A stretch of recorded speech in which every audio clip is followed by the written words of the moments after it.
இது வசந்தம் டிவியின் இரவு நேர பிரதான செய்திகளுடன் நாம் எம் அசீம் முகமது, சாம்பவி குமாரலிங்கம். விரிவான செய்திகளுக்கு முதலில் இன்றைய தலைப்புச் செய்திகள்.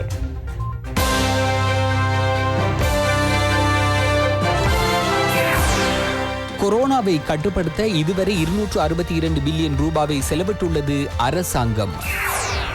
டெல்டா பரவுவது குறித்து சுகாதார தரப்பினரால் எச்சரிக்கை. பிரவேச பத்திரத்திற்காக பணி பகிஷ்கரிப்பில் இறங்கிய புகையிரதம் மீண்டும் சேவையை ஆரம்பித்தது. பெசில் பாராளுமன்றம் வர மொட்டின் துணை கட்சிகள் ஆதரவு. குற்றவாளிக்கு மன்னிப்பளிக்கும் அதிகாரம் ஜனாதிபதிக்கு உண்டு, பேராசிரியர் பிரதீபா தெரிவிப்பு. கனடாவில் கடும் உஷ்ணத்தினால் 130 பேர் பலி.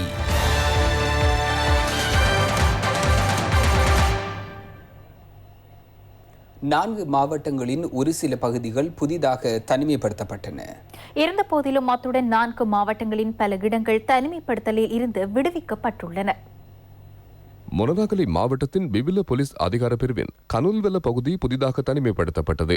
கேகால்ல வரக்காபொல போலீஸ் அதிகார பிரிவின் ஹல்லவ கிராம சேவையாளர் பிரிவுக்குரிய நியத்துருபொல 1ஆம் 2ஆம் 3ஆம் மற்றும் 4ஆம் இலக்க தோட்ட வீடுகள் தனிமைப்படுத்தப்பட்டன. அத்துடன் டெஹியோவிட்ட போலீஸ் அதிகார பிரிவின் கண்ணகம கிராம சேவகர் பிரிவுக்குரிய தேவல கந்தவத்து பகுதியும் அப்போலீஸ் அதிகார பிரிவுக்குரிய கொடம்பல கிராம உத்தியோகஸ்தர் பிரிவின் பம்பேகம தோட்டமும் தனிமைப்படுத்தப்பட்டன. களுத்துறை தொடங்கொட போலீஸ் பிரிவின் எலத்துவ கிராம சேவகர் பிரிவுக்குரிய எலதுவத்தை தனிமைப்படுத்தப்பட்டது. காலி எல்பிடிக போலீஸ் அதிகார பிரிவின் பரணகுலனிகம கிராம உத்தியோகஸ்தர் பிரிவின் திவித்துருவத்தையும் தனிமைப்படுத்தல் பட்டியலில் உள்ளடக்கப்பட்டது. இன்று காலை 6 மணி முதல் இப்பகுதிகள் தனிமைப்படுத்தப்பட்டன. இதேவேளை களுத்துறை தெற்கு போலீஸ் பிரிவுக்குரிய மின்னேரிதன்ன சுனாமி கிராமம் கம்பகா மேககாவத்த போலீஸ் அதிகார பிரிவின் சியம்பலாபேவத்த கிராம உத்தியோகஸ்தர் பிரிவுக்குரிய உப்புல் வசந்த மாவட்ட தனிமைப்படுத்தலிலிருந்து விடுவிக்கப்பட்டது. மாத்தளை லக்கல போலீஸ் பிரிவின் கிவுலவாடிய மற்றும் குருவல ஆகிய கிராம சேவகர் பிரிவுகளும் கேகாலை தெஹியோவிட்ட போலீஸ் பிரிவின் எல்குடு கிராம பிரிவுக்குரிய டென்ஸ்வர்த் தோட்டமும் தனிமைப்படுத்தலில் இருந்து விடுவிக்கப்பட்டன. தனிமைப்படுத்தல் சட்டத்தை மீறி பாணந்துறை பள்ளிமுல்ல பகுதியில் திருமண நிகழ்வில் கலந்து கொண்ட 20 பேர் அவ்விடத்திலேயே தனிமைப்படுத்தப்பட்டனர். தனிமைப்படுத்தல் காலம் நிறைவடைந்ததன் பின்னர் குறித்த நபர்களுக்கு எதிராக வழக்கு தாக்கல் செய்யப்படும் என போலீசார் தெரிவிக்கின்றனர். 12 ஆண்களும் 8 பெண்களும் இதில் கலந்து கொண்டுள்ளதாக தெரிய வந்துள்ளது. இவர்கள் பாணந்துறை வடக்கு, பள்ளிமுல்ல மற்றும் அட்டுலுகம ஆகிய பகுதிகளை வசிப்பிடமாக கொண்டவர்கள் என தெரிய வந்துள்ளது. 20 பேரும் 14 நாட்கள் சுகாதார தரப்பினரால் அவ்விடத்திலேயே தனிமைப்படுத்தப்பட்டனர். இவர்கள் 14 நாட்கள் இவ்விடத்தில் தங்கியிருக்க வேண்டும். அதற்கு பின்னர் தனிமைப்படுத்தல் சட்டத்தை மீறிய குற்றச்சாட்டில் அவர்களுக்கு எதிராக வழக்கு தாக்கல் செய்யப்படும். மேல் மாகாணத்திற்கு பொறுப்பான சிரேஷ்ட பிரதி பொலிஸ்மா அதிபர் தேசபந்து தென்னகோனின் கண்காணிப்பில் இம்மாகாணத்தில் உள்ள நிறுவனங்கள் தொடர்ச்சியாக பரிசோதிக்கப்படுகின்றன. சுகாதார பாதுகாப்பு ஆலோசனைகளுக்கு முரணாக திறக்கப்பட்டிருந்த 4 மசாஜ் நிலையங்கள் தொடர்பான தகவல்கள் கிடைத்துள்ளன. மேல் மாகாணத்திற்குள் 1649 நிறுவனங்கள் இவ்வாறு சோதனையிடப்பட்டன. சுகாதார விதிமுறைகள் பேணப்பட்டு மோட்டார் போக்குவரத்து திணைக்களத்தில் இன்று முதல் சேவைகள் இடம்பெறுகின்றன. தமது சேவைகளை நிறைவேற்றிக் கொள்வதற்காக வருகை தருவதற்கு முன்னர் மோட்டார் போக்குவரத்து திணைக்களத்துடன் தொடர்பை ஏற்படுத்தி நாளொன்றையும் நேரத்தையும் ஒதுக்கிக் கொள்ளுமாறு திணைக்களம் அறிவித்துள்ளது. நேற்றைய தினமும் 1717 கொரோனா தொற்றாளர்கள் நாட்டில் இனம் காணப்பட்டனர். இந்தியாவின் டெல்டா கோவிட் தொற்றியதாக சந்தேகிக்கப்படுகின்ற ஒரு சிலர் நாட்டில் இனம் காணப்பட்டதை அடுத்து இவ்வைரஸ் பரவும் அச்சுறுத்தல் காணப்படுவதாக சுகாதார பிரிவு எச்சரிக்கை விடுத்துள்ளது.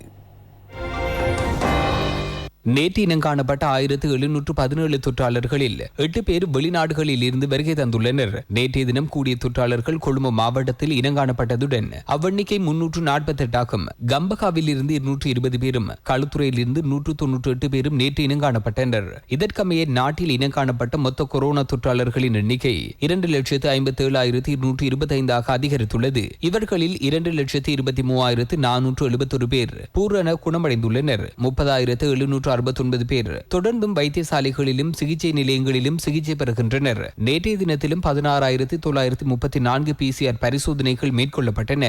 டெல்டா கோவிட் தொற்றிய ஒரு சிலர் இனங்காணப்பட்டதை அடுத்து இவ்வைரஸ் பரவும் அச்சுறுத்தல் காணப்படுவதனால் அதனை கட்டுப்படுத்துவதற்கான முறையான நடவடிக்கைகள் முன்னெடுக்கப்பட்டுள்ளதாக சுகாதார அமைச்சின் பிரதி பணிப்பாளர் நாயகம் வைத்திய நிபுணர் ஹேமந்த் ஹேர் தெரிவித்துள்ளார். මේ දක්වා කරලා තියෙන இதுவரை மேற்கொள்ளப்பட்ட மாதிரி ஆய்வுகளின் மூலம் அதிர்ஷ்டவசமாக மேலதிகமாக தொற்றாளர் எவரும் பதிவாகவில்லை. எனினும் இதுவரை PCR பரிசோதனைகள் மூலம் மாற்றங்களுடனான 3 தொற்றாளர்கள் இனங்காணப்பட்டுள்ளனர். எதிர்காலத்தில் இவ்வெண்ணிக்கை அதிகரிக்கக்கூடும். டெல்டா வைரஸ் இந்தியாவில் ஆரம்பமாகி பல மாதங்களுக்கு பின்னரே தொற்றாக மாறியது. இதனை கட்டுப்படுத்துவதற்கு அமுல்படுத்தப்பட்டுள்ள சுகாதார விதிமுறைகளுக்கு கட்டுப்படுவது இன்றியமையாதவையாகும். இதனை தடுப்பதற்கான நடவடிக்கைகள் எடுக்கப்படும். සහය දීම ඉතාම වැදගත් වෙනවා. வாதுவ தெல்துவ கணேவத்த புராண விகாரையில் 26 தேரர்களுக்கு மேலும் 4 கொரோனா தொற்று உறுதி செய்யப்பட்டது. இவ்விகாரையில் தேரர் ஒருவர் சுகையினமுற்ற நிலையில் மேற்கொள்ளப்பட்ட பரிசோதனைகளின் மூலமே இவர்கள் கொரோனா தொற்றாளர்களாக இனங்காணப்பட்டனர். ஹட்டன் டிக்கோயா நகரசபை அதிகார பிரிவில் ஒரே குடும்பத்தைச் சேர்ந்த 4 உட்பட 15 கொரோனா தொற்றாளர்கள் இன்று இனங்காணப்பட்டனர். அண்மையில் மேற்கொள்ளப்பட்ட PCR பரிசோதனைகளுக்கு அமையவே இவர்கள் தொற்றாளர்களாக இனங்காணப்பட்டனர். அமெரிக்காவில் உள்ள பௌத்த விகாரையின் உதவியில் மட்டக்களப்பு போதனா வைத்தியசாலைக்கு கொரோனா சிகிச்சை உபகரணங்களை ராணுவத்தினர் அன்பளிப்பு செய்தனர். சுமார் 4 லட்சம் ரூபாய் பெறுமதியான இவ் உபகரணங்களை ராணுவத்தின் 231வது படையணியின் கட்டளை அதிகாரி பிரிகேடியர் விஜித் ஹெட்டியாராச்சி, வைத்தியசாலை பணிப்பாளர் கலாரஞ்சினி கணேசலிங்கம் தலைமையிலான வைத்திய நிர்வாக குழுவிடம் கையளித்தார். இதேவேளை நிந்தவூர் ஆதார வைத்தியசாலையில் கோவிட்-19 தொற்றாளர்களுக்கு சிகிச்சை அளிப்பதற்காக அமைக்கப்பட்ட வார்டு தொகுதி இன்று திறந்து வைக்கப்பட்டது. வைத்தியசாலையின் வைத்திய அத்தியட்சகர் ஷகீலா இசுதீன் தலைமையில் நடைபெற்ற இந்நிகழ்வில் பாராளுமன்ற உறுப்பினர் ஃபைசல் காசிம் வார்டு தொகுதியை திறந்து வைத்தார். கல்முனை பிராந்திய சுகாதார சேவைகள் பணிப்பாளர் டாக்டர் ஜி சுகுணன் உட்பட பலரும் கலந்து கொண்டனர். இதேவேளை நாட்டில் கொரோனாவை கட்டுப்படுத்துவதற்காக தடுப்பூசி வழங்கும் பணிகள் வெற்றிகரமாக இடம்பெறுகின்றன. நேற்றைய தினத்தில் மாத்திரம் 1,06,998 பேருக்கு தடுப்பூசிகள் வழங்கப்பட்டன. அரச வைத்தியசாலைகளில் 60 வயதிலும் கூடியவர்களுக்கு தடுப்பூசிகளை வழங்கும் வேலை திட்டம் வெற்றிகரமாக இடம்பெறுகிறது. இவ்வேலை திட்டத்தின் முதல் கட்டம் மேல் மாகாணத்தில் உள்ள 45 வைத்தியசாலைகளிலும் நாளை முன்னெடுக்கப்படவுள்ளது. இதில் கொழும்பு மாவட்டத்தில் 18 வைத்தியசாலைகளும், கம்பகா மாவட்டத்தில் உள்ள 17 வைத்தியசாலைகளும், களுத்துறை மாவட்டத்தில் 10 வைத்தியசாலைகளும் உள்ளடக்கப்பட்டுள்ளன. கொரோனாவுக்கு எதிரான தடுப்பூசிகளின் முதலாவது டோஸை 26,36,524 பேர் பெற்றுள்ளதுடன் கொரோனாவுக்கான தடுப்பூசியின் இரண்டாவது டோஸை 9,39,472 பேர் பெற்றுக் கொண்டுள்ளதாக சுகாதார அமைச்சு தெரிவிக்கின்றது. நாட்டை முடக்கி வருமானம் இழக்கப்பட்ட நிலையில் அரசாங்கம் கொரோனா ஒழிப்பிற்கென ஒதுக்கிய பணத்தை நாளுக்கு நாள் அதிகரித்தது. கொரோனா தொற்றை ஒழிக்கும் நோக்கிலேயே இந்நடவடிக்கை எடுக்கப்பட்டது. இதேவேளை கொரோனாவை கட்டுப்படுத்த இவ்வருடத்தில் இதுவரை அரசாங்கம் 262 பில்லியன் ரூபாயை செலவிட்டுள்ளதுடன் நாட்டின் அபிவிருத்தியும் நிறுத்தப்படவில்லை. நிதியமைச்சின் முன்னேற்ற மீளாய்வு கூட்டம் பிரதமர் மஹிந்த ராஜபக்ச தலைமையில் அலரி மாளிகையில் இன்று இடம்பெற்றது. பல சவால்களுக்கு மத்தியில் சுபீட்சத்தை நோக்கி செல்லும் துணிப்பொருளில் திரைசேரி செயலாளர் SR ஆட்டிக்கல நிதியமைச்சின் முன்னேற்றங்களையும் எதிர்கால நோக்கையும் முன்வைத்தார். இக்கட்டான காலகட்டத்தில் கூட சிறிய மற்றும் நடுத்தர அளவிலான வர்த்தகர்கள் உள்ளிட்ட பெரும்பாலானோருக்கு நிவாரணங்களை வழங்க செயற்பட்ட விதத்தை அவர் சுட்டிக்காட்டினார். 2019 ஆண்டு செலுத்தப்படாதிருந்த 423 பில்லியன் ரூபாய் கொடுப்பனவுகளை கூட செலுத்தியே இவை மேற்கொள்ளப்பட்டன. அத்துடன் கொரோனாவை கட்டுப்படுத்துவதற்காக கடந்த ஆண்டில் அரசாங்கம் 117 பில்லியன் ரூபாவை செலவிட்டது. இவ்வருடத்தில் இதுவரை 53 பில்லியன் ரூபாய் செலவிடப்பட்டுள்ளது. குறித்த காலத்தில் தடுப்பூசிகளை வழங்குவதற்கும் ஏனைய செலவினங்களுக்குமாக 92 பில்லியன் ரூபாய் செலவிடப்பட்டுள்ளதாக ஆட்டிக்கல இதன்போது தெரிவித்தார். பன்முகப்படுத்தப்பட்ட நிதியிலிருந்து இதுவரை அரசாங்கம் அங்கீகரித்துள்ள அபிவிருத்தி திட்டங்களின் எண்ணிக்கை 11,000 ஆகும். 500 உற்பத்தி கிராமங்களை உருவாக்குவதற்கு எதிர்காலத்தில் நடவடிக்கை எடுப்பதாக சமுர்த்தி மற்றும் சுயதொழில் வாய்ப்புகள் அமைச்சின் செயலாளர் நீல் பண்டார ஹப்புகின்ன இங்கு தெரிவித்தார். 2020 மற்றும் 2024 ஆண்டு கால பகுதியில் பங்குச்சந்தையில் புதிதாக 500 கம்பெனிகளை உள்ளடக்கவும் எதிர்பார்க்கப்பட்டுள்ளதாகவும் இங்கு தெரிவிக்கப்பட்டது. மக்கள் பிரதிநிதிகள் பலரும் இதன் போது இணைந்திருந்தனர்.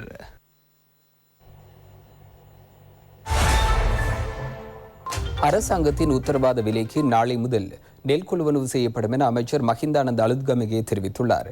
விவசாய அமைச்சில் இடம்பெற்ற ஊடக சந்திப்பின் போது அவர் இவ்வாறு குறிப்பிட்டார். ஆகஸ்ட் மாதம் முதல் எதிர்வரும் 6 மாதங்களுக்கு தேவையான அரிசி எம்மிடம் உள்ளது.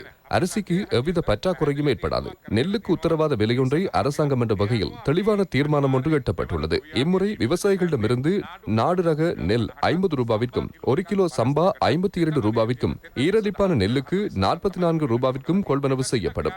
நாளை முதல் அமலுக்கு வரும் வகையில் சகல நெற்சந்தைப்படுத்தும் சபைக்குரிய நெல் ஆலைகள் ஊடாக விவசாயிகளிடமிருந்து நெல்லை கொள்வனவு செய்யும் நடவடிக்கை முன்னெடுக்கப்படும். முன்னர் முன்னரை போன்று இம்முறை எவ்வித தாமதங்களும் ஏற்படாது. விவசாயிகள் நெட் சந்தைப்படுத்தும் சபைக்கு நெல்லை கொண்டு வந்தவுடன் பணத்தை அச்சந்தர்ப்பத்திலேயே பெற்றுக்கொள்ள தேவையான நடவடிக்கைகளும் முன்னெடுக்கப்பட்டுள்ளன. அத்தியாவசிய நுகர்வு பொருட்களுக்காக விலை நிர்ணயிக்கும் சந்தர்ப்பங்களில் கூடிய விலைக்கு பொருட்களை விற்பனை செய்யும் வர்த்தகர்களிடமிருந்து நுகர்வோரை பாதுகாப்பதற்காக நுகர்வோர் பாதுகாப்பு சட்டமூலத்தை மறுசீரமைக்கப் போவதாக அமைச்சர் பந்துல குணவர்த்தன தெரிவித்துள்ளார். எந்த ஒரு வர்த்தகரும் நுகர்வோரை பாதிக்கும் வகையில் செயற்பட்டால் அப்போது கடுமையான சட்டங்களை எடுக்கக்கூடியவாறு நுகர்வோர் பாதுகாப்பு சட்டமூலத்தில் 75 மறுசீரமைப்புகளை மேற்கொள்ள அமைச்சரவை அங்கீகாரம் வழங்கியுள்ளது. அரசாங்கத்தினால் மக்களின் அன்றாட வாழ்விற்கு தேவையான அத்தியாவசிய பொருட்களாக குறிப்பிடப்பட்டு வர்த்தமானியில் அறிவிக்கப்பட்டுள்ள விலை நிர்ணயிக்கப்பட்ட பொருளொன்று குறித்த விலையை விட கூடிய விலைக்கு விற்பனை செய்தால் இச்சட்டம் மூலம் நிறைவேற்றப்பட்டவுடன் 1 லட்சம் ரூபாய் அபராதம் விதிக்கப்படும். அடுத்த மாதம் அவசர சட்டம் மூலமாக மக்கள் அதிகாரத்தின் மூலம் தேர்ந்தெடுக்கப்பட்ட சகல பாராளுமன்ற உறுப்பினர்களின் எவ்வித எதிர்ப்புகளுமின்றி இச்சட்டம் மூலம் நிறைவேற்றப்படும். சேதன பசலையை பயன்படுத்தி பயிர் செய்கைகளை முன்னெடுப்பதிலும் சேதன பசலையை தயாரிப்பதிலும் பெரும்பாலான விவசாயிகள் கவனம் செலுத்தி வருகின்றனர். ஜனாதிபதியின் கொள்கை பிரகடனத்தின்படி நட்சத்திர உணவு உற்பத்தி செய்வதன் முக்கியத்துவம் வலியுறுத்தப்பட்டதை அடுத்து பெரும்பாலான விவசாயிகள் தமது செய்கைகளில் சேதன பசலைகளை பயன்படுத்துவதில் மும்முரம் காட்டி வருகின்றனர். அம்பாறை மாவட்டத்தின் காரைதீவு பிரதேசத்தில் வெற்றிகரமாக தோட்டப்பயிர் செய்கையை முன்னெடுத்துள்ள என் ஜீவராசா என்பவர் தனது வீட்டுத் தோட்டத்தில் செய்கை பண்ணியுள்ள மரக்கறி வகைகள் மூலம் சிறந்த பயனை பெற்றுள்ளார். கிராமத்தில் இருக்கின்ற மாட்டு சாணம் அதை எருவாக்கி நச்சுத்தன்மை இல்லாத பசலையை நாங்கள் எல்லா பயிர்களுக்கும் விடுகின்ற பொழுது இந்த பயிர்கள் ஆரோக்கியமாக வளர்கின்றது. இது ஜனாதிபதியும் கூட கூறியிருக்கின்றார். அம்பாறை மாவட்டம் இறக்காமம் பிரதேச சிவில் பாதுகாப்பு படையினரால் சேதன பசலை உற்பத்தி நடவடிக்கைகள் இடம்பெறுகின்றன. இறக்காமம் குளத்தில் மிக நீண்ட காலமாக ஆக்கிரமித்துள்ள சல்வேனியா தாவரங்கள் சேதன பசலை உற்பத்திக்கு மிகவும் உகந்தவை என கண்டறியப்பட்டதை அடுத்து அதனை சேகரிக்கும் பணியில் சிவில் பாதுகாப்பு படையினர் ஈடுபடுத்தப்பட்டு வருகின்றனர். இக்குளத்தில் சல்வேனியா தாவரம் அகற்றப்படுவதன் மூலம் நன்னீர் மீன்பிடி தொழிலுக்கும் சந்தர்ப்பம் கிட்டியுள்ளது. ஸ்ரீலங்கா பொதுஜன பெரமுன கட்சியின் தேசிய அமைப்பாளர் பெசில் ராஜபக்சவின் பாராளுமன்ற வருகைக்கு அப்பெரமுன கட்சியின் துணை கட்சிகளின் தலைவர்களும் இணக்கப்பாடு கிடைத்துள்ளதாக ராஜாங்க அமைச்சர் அருந்திக பெர்னாண்டோ தெரிவித்துள்ளார். இதேவேளை பல உள்ளூராட்சி மன்றங்களின் பிரதிநிதிகளும் பெசில் ராஜபக்சவின் பாராளுமன்ற வருகைக்கு ஆதரவு தெரிவித்துள்ளனர். நாட்டின் அபிவிருத்தியின் முக்கிய புள்ளியாக பெசில் ராஜபக்ச விளங்குவதாக ஆளும் தரப்பு பிரதிநிதிகள் தெரிவிக்கின்றனர். எதிர்வரும் 8ஆம் தேதி பாராளுமன்றத்திற்கு வருவார் என நாம் நம்புகின்றோம். துணை கட்சி தலைவர்களின் எவ்வித பிரச்சனைகளும் இல்லை. இவ்வரசாங்கத்தை சிறந்த முறையில் நடாத்தி செல்ல வேண்டும் என்பதே துணை கட்சி தலைவர்களின் நோக்கமாகும். பெசில் ராஜபக்ச பாராளுமன்றம் வருவதன் மூலம் சகோதரத்துவம் மேலும் அதிகரிக்கும். பெசில் ராஜபக்சவே கடந்த காலங்களில் இவ்வரசாங்கத்தை நடத்தினார். பெசில் ராஜபக்ச வருகை தந்தாலும் இதனையே செய்வார். அனுராதபுரம் மாநகர சபையின் நகரபிதா HP சோமதாச உள்ளிட்ட நகர உறுப்பினர்கள் பெசில் ராஜபக்சவின் பாராளுமன்ற பிரவேசம் தொடர்பாக ஆதரவு தெரிவித்து ஊடக மாநாடொன்றை நடத்தினர். இதேவேளை பன்னல பிரதேச சபை தவிசாளர் ரஞ்சித் லங்சகார உள்ளிட்ட உறுப்பினர்களும் ஊடக சந்திப்பொன்றை நடாத்தி பெசில் ராஜபக்ஷ பாராளுமன்றத்திற்கு வருகை தந்து அரசாங்கத்திற்கு ஆதரவு அளிப்பது இன்றியமையாததென தெரிவித்தனர். இதேவேளை பெசில் ராஜபக்சவின் வருகையை முஸ்லிம் மக்கள் பெரிதும் விரும்புவதாக ஸ்ரீலங்கா பொதுஜன முஸ்லிம் முன்னணியின் பொதுச் செயலாளர் அப்துல் சத்தார் தெரிவித்துள்ளார். நாட்டின் பொருளாதாரத்தின் வீழ்ச்சி ஒரு பெரும் பாதிப்பாக உள்ள நிலைமையில் நாங்கள் 2015ஆம் ஆண்டு ஒரு தன்னிறைவை கொண்ட ஒரு பொருளாதாரத்தில் மிகவும் நல்ல நிலையில் இருந்த ஒரு நாடாக இருந்த இலங்கைக்கு மீண்டும் ஒரு நல்ல காலம் பெசில் ராஜபக்ச அவர்களின் இந்த வரவால் கிடைக்கும் என்பது இந்த நாட்டு முஸ்லிம்களின் நம்பிக்கை. அது மட்டுமல்லாமல் முஸ்லிம்களுடன் மிகவும் நெருக்கமாக பெசில் ராஜபக்ச அவர்களின் கடந்த கால அரசியல் நடவடிக்கைகள் இருந்ததால் இது விசேடமாக முஸ்லிம்களுக்கு ஒரு நல்லொரு சந்தர்ப்பமாக நல்லொரு பொற்காலமாக அமையும் என்பது இந்த நாட்டு முஸ்லிம்களின் எதிர்பார்ப்பு. எந்தவொரு குற்றவாளிக்கும் மன்னிப்பளிக்கும் அதிகாரம் அரசியல் யாப்பின்படி நிறைவேற்ற அதிகாரம் உள்ள ஜனாதிபதிக்கு உண்டு என சிரேஷ்ட சட்டத்தரணி பேராசிரியர் பிரதீபா மகாநாமஹேவா தெரிவித்துள்ளார். சர்வதேச மனித உரிமை அமைப்புகளில் சமநிலை தொடர்பான பிரச்சினைகள் காணப்படுவதாகவும் அவர் அரசு தகவல் திணைக்களத்தில் இடம்பெற்ற ஊடக சந்திப்பின் போது தெரிவித்தார்.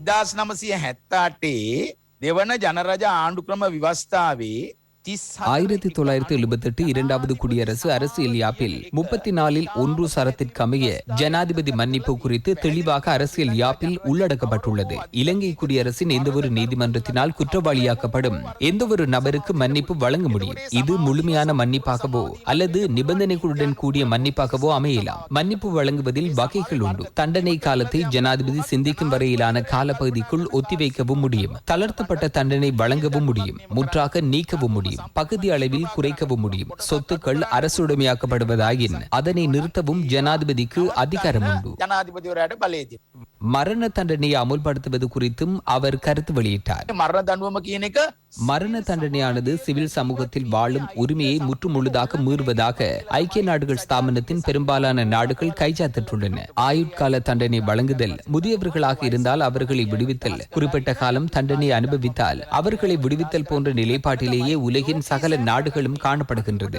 1976 ஆண்டே இலங்கையில் மரண தண்டனை அமுல்படுத்தப்பட்டது. மனிதர்கள் தவறு இழைக்கின்றனர். LTTE சந்தேக நபர்களை விடுதலை செய்யுமாறே கோஷம் எழுப்பப்படுகிறது. மனித உரிமை கவுன்சிலின் தலைவர் மிச்சல் பெச்லே அவர்களை விடுவிப்பது குறித்து மகிழ்ச்சி அடைகின்றனர். ராணுவ வீரர்கள் இலங்கையில் பயங்கரவாதத்தை முற்றுமுழுதாக ஒழித்தவர்கள். இவர்களை விடுவிக்க வேண்டாம் என கூக்குரலிட்டனர். மறுபுறம் LTTE பயங்கரவாதிகளை விடுதலை செய்ததை கைதட்டி வரவேற்றனர். சமநிலை என்பது இதுவல்ல. ගඟා ඇඬුවා. නමුත් මේ පැත්තෙන් LTT ත්‍රස්තවාදීන් ඒ අය නිදහස් කරාම බොහොම හොඳින් අප්පොඩි ගහලා බොහොම හොඳයි කියලා කිව්වා. ඒක නෙමෙයි සමානාත්මතාවය කියලා කියන්නේ. ඒතර අපි හැම පැත්තෙම දකින්න ඕනේ ත්‍රස්තවාදී නැති කරන එකනේ. කිසිම සාක්ෂියක් හෝ නැහැනේ ඒ අය මානුෂිකවාදී නීති උල්ලංඝනය කරයි කියලා. இலத்திரை நெல் முறைக்கு வெளியிடப்படும் புகையிரத அனுமதிப்பது திட்டத்தை வெளிநாட்டு கம்பெனி ஒன்றுக்கு கையளிப்பதற்கு எதிராக ஒரு சில புகையிரத தொழிற்சங்கங்கள் இன்று முற்பகல் பணி பகிஷ்கரிப்பை முன்னெடுத்தன. எவ்வாறாயினும் இன்று முற்பகல் வேளையில் பணி பகிஷ்கரிப்பை நிறைவு செய்யவும் அவர்கள் தீர்மானித்தனர். இக்காலப்பகுதியில் புகையிரத பயணிகள் பெரும் அசௌகரியங்களுக்குள்ளானர். இன்று காலை 8 மணி முதல் ஒரு நாள் பணி பகிஷ்கரிப்பில் ஈடுபடுவதாக புகையிரத எஞ்சின் சாரதிகளின் சங்கம் நேற்று அறிவித்தது. இதற்கென புகையிரத எஞ்சின் சாரதிகள் உள்ளிட்ட 34 சங்கங்கள் இணைந்து கொண்டுள்ளதாக புகையிரத எஞ்சின் சாரதிகள் சங்கத்தின் செயலாளர் இந்திக தொடங்கொட தெரிவித்துள்ளார். 4400 மில்லியன் ரூபாவை செலவிட்டு வெளிநாட்டு கம்பெனி ஒன்றினால் புகையிரத அனுமதி பத்திரங்களை விநியோகிப்பதற்காக இலத்திரனியல் முறையொன்று அறிமுகப்படுத்தப்பட்டதன் மூலம் ஏற்படுவதாக கூறப்படுகின்ற நிதி மோசடிக்கு எதிராகவே இப்பணி பகிஷ்கரிப்பு முன்னெடுக்கப்பட்டது. எவ்வாறு முற்பகல் கொழும்பிற்கு வருகை தரவிருந்த புகையிரதம் தாமதமடைந்துள்ளது. புகையிரத பணி பகிஷ்கரிப்பு தொடர்பாக தாம் அறிந்திருக்கவில்லை என பயணிகள் தெரிவிக்கின்றனர். கொரோனா தொற்றை அடுத்து அமுல்படுத்தப்பட்ட பயண தடை காரணமாக பல நாட்களாக புகையிரதங்கள் சேவையில் ஈடுபடவில்லை. இதற்கமைய புகையிரத சேவைகள் ஆரம்பிக்கப்பட்டவுடன் தொழிற்சங்க நடவடிக்கையில் ஈடுபடுவது வெறுக்கத்தக்க செயல் என பயணிகள் தெரிவிக்கின்றனர். எவ்வாறாயினும் இன்று முற்பகல் அமைச்சர் காமினி லொக்குகேய்க்கும் புகையிரத தொழிற்சங்கத்திற்கும் இடையில் அமைச்சில் இடம்பெற்ற பேச்சுவார்த்தையை தொடர்ந்து பணி பகிஷ்கரிப்பு கைவிடப்பட்டது.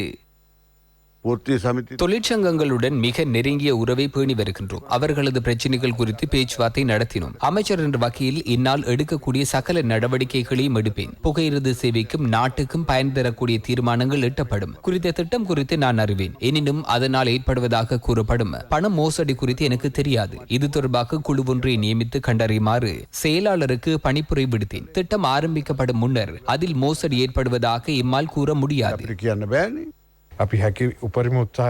இத்திட்டத்தை ரத்து செய்ய உயர்ந்தபட்ச நடவடிக்கைகளை எடுப்போம். குறித்த குழுவிற்கு குறித்த தகவல்கள் வழங்கப்படும். இதனை ரத்து செய்ய முடியும் என நாம் நம்புகின்றோம். உரிய முறைகளுக்கு அப்பால் கேள்வி மனு கோரப்பட்டுள்ளது. இது தொடர்பான தகவல்களை குறித்த குழுவிற்கு வழங்கி அதன் மூலம் இதனை ரத்து செய்ய நாம் நடவடிக்கை எடுப்போம். சுயாதீன தொலைக்காட்சியின் 42வது ஆண்டு நிறைவையொட்டி இரத்த தான நிகழ்வொன்று இன்று முற்பகல் ஆரம்பிக்கப்பட்டது. தற்போதுள்ள இரத்தத்திற்கான தேவையை கருத்தில் கொண்டு தேசிய பணியாக சுயாதீன தொலைக்காட்சி ஊடக வலையமைப்பு இரத்த தான நிகழ்வொன்றை ஒழுங்கு செய்தது. கொழும்பு தேசிய வைத்தியசாலை, இரத்த வங்கி மற்றும் அபேக்ஷா வைத்தியசாலையின் பங்களிப்பு இதற்கென கிடைத்துள்ளன. ராணுவ தளபதி ஜெனரல் சவேந்திர சில்வாவின் தலைமையில் ராணுவ உறுப்பினர்களின் பங்களிப்புடன் இந்நடவடிக்கை முன்னெடுக்கப்பட்டது. கொரோனா அச்சுறுத்தலை கருத்தில் கொண்டு தனிமைப்படுத்தல் சட்ட விதிகளுக்கு அமைய இரத்த தான நிகழ்வு இடம்பெற்றது. தேசிய உரிமைகளை பாதுகாக்கும் உங்களது குடும்ப அலைவரிசை அலைவரிசையை ITN இந்த சமூக நற்பணிக்கு இரத்தத்தை கொடையாக வழங்குவதற்கு வருகை தந்துள்ள அனைவருக்கும் இதனை ஒழுங்கு செய்வதற்கான நடவடிக்கை எடுத்த சுயாதீன தொலைக்காட்சி ஊடக வலையமைப்பின் அனைத்து சகோதர ஊழியர்களுக்கும் எமது மனமார்ந்த நன்றிகளை தெரிவிக்கின்றேன்.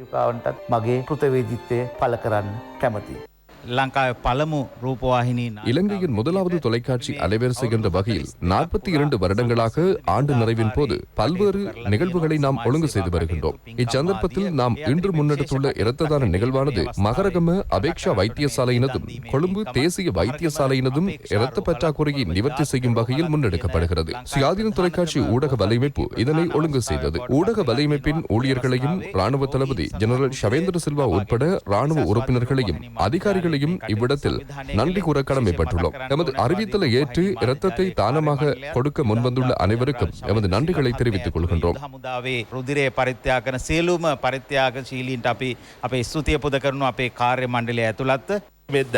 இப்பாரிய புனித நற்பணியில் பங்கெடுக்க முடிந்ததையிட்டு நான் மகிழ்ச்சி அடைகின்றேன். இரத்த கொடையாளர்களுக்கு தேவையான உணவு வகைகளை விராஜ் விக்ரமநாயக்க மன்றம் வழங்கியது. பத்திரமுல்ல விக்ரமசிங்கபுர தொலைக்காட்சி வளாகத்தில் இரத்த தான நிகழ்வு இடம்பெறுகிறது. இவ்விடத்திற்கு பெருந்திரளாக இரத்த கொடையாளர்கள் வருகை தந்ததினால் இரத்தத்தை வழங்குவதற்காக குறிப்பிட்ட சிலர் தேசிய வைத்தியசாலைக்கும் அனுப்பி வைக்கப்பட்டனர். 75 ராணுவ உறுப்பினர்கள் இவ்வாறு அனுப்பி வைக்கப்பட்டனர். இரத்தத்திற்கான பற்றாக்குறையை நிவர்த்தி செய்வதற்காக சுயாதீன தொலைக்காட்சி ஊடக வலையமைப்பு ஒழுங்கு செய்திருந்த இரத்த தானத்தின் மூலம் நிவர்த்தி செய்ய முடியும். இலங்கையும் பாகிஸ்தானும் பாதுகாப்பு ரீதியாக ஒரு கூட்டு நாடுகளாகவே நீண்ட காலமாக இருந்து வருவதாக இலங்கைக்கான பாகிஸ்தான் தூதுவர் ஓய்வு நிலை ராணுவ உத்தியோகத்தர் முகமது ஷாட் கட்டக் தெரிவித்துள்ளார். இலங்கைக்கான பாகிஸ்தான் உயர்ஸ்தானிகர் கிளிநொச்சிக்கு விஜயம் செய்து கிளிநொச்சி ராணுவ கட்டளை அதிகாரி மேஜர் ஜெனரல் HP ரணசிங்கவை நேற்று மாலை சந்தித்த போதே இவ்வாறு தெரிவித்தார். கிளிநொச்சி பாதுகாப்பு படை தலைமையகத்தின் ஏற்பாட்டில் கிளிநொச்சி முல்லைத்தீவு மாவட்டங்களைச் சேர்ந்த பாதிக்கப்பட்ட 30 குடும்பங்களுக்கு உலர் உணவுப் பொருட்களும் வழங்கி வைக்கப்பட்டன. இரு நாடுகளும் நீண்ட காலமாக நட்பு நாடுகளாகவும் பொருளாதார உதவிகளை வழங்கும் நாடுகளாகவும் இருந்து வருகின்றன. 1976 ஆண்டு முதல் இவ்விரு நாடுகளுக்கும் இடையிலான உறவுகள் பேணப்பட்டு வருகின்றன. இதேவேளை ராஜாங்க அமைச்சர் வியாளேந்திரன் மற்றும் செக் நாட்டு தூதுவர் டாக்டர் லோஹித்த சமரவிக்ரம ஆகியோருக்கு இடையிலான நட்புறவு ரீதியிலான சந்திப்பொன்று பின்தங்கிய கிராம அபிவிருத்தி அமைச்சில் இடம்பெற்றது. கிழக்கு மாகாணத்தில் முன்னெடுக்கப்படவுள்ள கல்வி, சுகாதாரம் மற்றும் பொருளாதார விவசாய அபிவிருத்தி வேலை திட்டங்கள் தொடர்பான யோசனைகள் இங்கு தெரிவிக்கப்பட்டதுடன் செக் நாட்டின் ஊடாகவும் ஐரோப்பிய ஒன்றியத்தின் ஊடாகவும் கிழக்கு மாகாணத்தில் முன்னெடுக்கப்பட வேண்டிய அபிவிருத்தி வேலை திட்டங்களுக்கு ஒத்துழைப்பு வழங்குமாறும் ராஜாங்க அமைச்சரினால் முன்வைக்கப்பட்ட யோசனைக்கு பூரண ஒத்துழைப்பை வழங்கப் போவதாக தூதுவர் சுட்டிக்காட்டினார். அமைச்சரின் ஆலோசகர் செந்தில் தொண்டமான் உள்ளிட்ட பலரும் இதன்போது கலந்து கொண்டனர். கிழக்கு மாகாணத்தில் மாகாண சபையும் கால்நடை அபிவிருத்தி ராஜாங்க அமைச்சும் இணைந்து ஜனாதிபதியின் நட்சத்திர உணவு உற்பத்திக்கு கூடிய பங்களிப்பு செய்யும் திட்டம் ஒன்றை அமல்படுத்த உள்ளது. நிலைபேறான கால்நடை பண்ணைகளை உருவாக்கி கால்நடைகளுக்கு போசாக்கான உணவினை பெற்றுக் கொடுத்தல் போன்றவற்றுக்கு விசேட திட்டம் ஒன்றை அமுல்படுத்துவதற்கு தற்போது நடவடிக்கை எடுக்கப்பட்டுள்ளது. இம்மாகாணத்தில் உள்ள விவசாய மற்றும் கால்நடை அபிவிருத்தி தொடர்பான விசேட கூட்டம் ஒன்று கிழக்கு மாகாண ஆளுநர் அனுராதா யகம்பத் தலைமையில் மாவட்ட செயலகத்தில் இடம்பெற்றது. ராஜாங்க அமைச்சர் TP ஹேரத், மட்டக்களப்பு மாவட்ட அரசு அதிபர் K கருணாகரன் உள்ளிட்ட உயர் அதிகாரிகள் பலரும் இதில் கலந்து கொண்டனர். விவசாயிகள் சேதன பசலைகளை தயாரிக்கும் பொருட்டு தேவையான உதவி பெற்றுக் கொடுக்கவும் நடவடிக்கை எடுக்கப்பட்டதாக இங்கு தெரிவிக்கப்பட்டது. நஞ்சற்ற உணவு உற்பத்திக்கும் சிறந்த சேதன பசலை உற்பத்தி செய்வதற்கு கால்நடைகளின் கழிவுகளை பயன்படுத்துவதற்கும் விசேட திட்டங்கள் அமுல்படுத்தப்படும் எனவும் இங்கு தெரிவிக்கப்பட்டது. பூண்டுலோயா பழைய சீன் தோட்டத்தில் லயன் குடியிருப்பிலிருந்து கூறிய ஆயுதத்தினால் தாக்கப்பட்ட பெண் ஒருவரின் சடலம் நேற்று மீட்கப்பட்டது. 47 வயதுடைய இரு பிள்ளைகளின் தாயே இவ்வாறு சடலமாக மீட்கப்பட்டுள்ளார். தனிப்பட்ட பிரச்சனையே கொலைக்கான காரணம் என போலீசாரின் ஆரம்பகட்ட விசாரணைகளில் இருந்து தெரிய வந்துள்ளது. சடலம் வீட்டின் சமையல் அறையில் இருந்து துணிகளால் கட்டப்பட்ட நிலையில் மீட்கப்பட்டதாக போலீசார் தெரிவித்துள்ளனர். சம்பவம் தொடர்பில் அதே தோட்டத்தில் வசிக்கும் 27 வயதான இளைஞர் ஒருவர் கைது செய்யப்பட்டுள்ளார். பூண்டுலோயா போலீசார் மேலதிக விசாரணைகளை மேற்கொண்டுள்ளனர். மேலும் சில செய்திகளின் தொகுப்பு அடுத்து. வெளிமடை முஸ்லிம் மகா வித்தியாலயம் மற்றும் வெளிமடை விஜய மகா வித்தியாலயம் ஆகியவற்றின் ஆரம்ப பிரிவிற்கு புதிய 2 மாடி கட்டடங்களை நிர்மாணிப்பதற்கான அடிக்கல் ஊவா மாகாண ஆளுநர் AJM முசமில் தலைமையில் நாட்டி வைக்கப்பட்டது. சுமார் 100 மில்லியன் ரூபாய் செலவில் கட்டடங்கள் நிர்மாணிக்கப்படவுள்ளன. மக்கள் பிரதிநிதிகள் பலரும் இதில் கலந்து கொண்டனர். 1,00,000 கிலோமீட்டர் கிராமிய வீதிகளை அபிவிருத்தி செய்யும் வேலை திட்டத்தின் கீழ் பாலமுனை தொடக்கம் அட்டாளைச்சேனை வரையிலான கடற்கரை வீதி 41 மில்லியன் ரூபாய் செலவில் அபிவிருத்தி செய்யப்பட உள்ளது.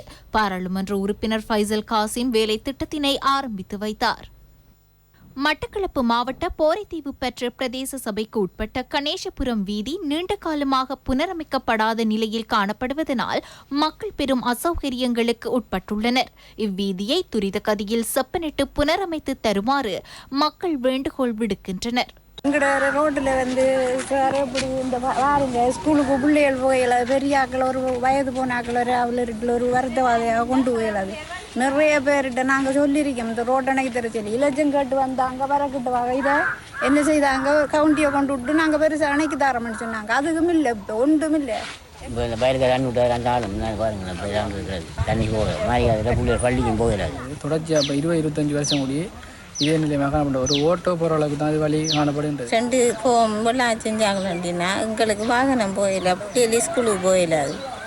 பிள்ளைகள் தாண்டு தான் ஸ்கூலுக்கு போகுது. சுகாட்டாலாம் நினைஞ்சு தான் ஸ்கூலுக்கு போகுது. ஆனால் அப்படி எத்தனையோ போயிட்டு நாங்கள் காரில் உள்ளாதவனை அவனுக்கு கடைசி கொங்கிட்டு நான் கொஞ்சம் பள்ளத்துக்கு நான் கொடுத்தாங்க. இது வரைக்கும் ஒருவரும் அந்த வேலையை செய்யலை. ஆனால் போட் கட்டு வராங்க நாங்கள் போட்டு போடுறோம். அளவுதான் பிரச்சனை. இத்துடன் வசந்தம் தொலைக்காட்சியின் இரவு நேர பிரதான செய்தி அறிக்கை நிறைவடைகின்றது. எமது அடுத்த பிரதான செய்தியினை நாளை மதியம் 1 மணிக்கு எதிர்பாருங்கள். வணக்கம்.